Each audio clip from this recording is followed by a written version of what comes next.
నాకు ఇచ్చిన ధనాన్ని బట్టి దేవాన్ని స్తోత్రాలు వందనాలు చెల్లించుకుంటున్నాను ప్రభు. ఇటు మహా గొప్ప దేవుడు అని మిమ్మల్ని ప్రభు నా దేవుడుగా కలిగి ఉన్న విధానంలోకే దేవా మీకే స్తోత్రాలు ప్రభా. నిజముగా తండ్రి మీ పరిశుద్ధమైన లేఖన భాగంలో ప్రభా పక్షగల వాయువుల వారిని మీరు చూస్తూ వచ్చినారు ప్రభా. అతని ఎందుకు మీరు జాలి పడుతూ వచ్చినారు ప్రభా.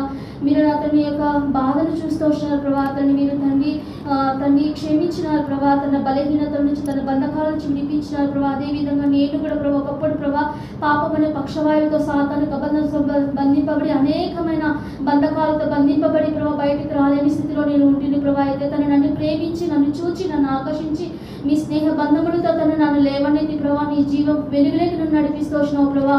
అందును బట్టి దేవా మీకే స్తోత్రం. అంతేకాదు ప్రభా నా నిమిత్తం ప్రభా శిలువలో మీరు కార్చిన రక్తం మీరు పొందిన దెబ్బల ద్వారా నా పాపపు కరపత్రాన్ని అంతటిని మీరు కాల్చివేసి బూడిద చేస్తూ వచ్చినారు ప్రభా. అందును బట్టి కూడా దేవా మీకే స్తోత్రాలు.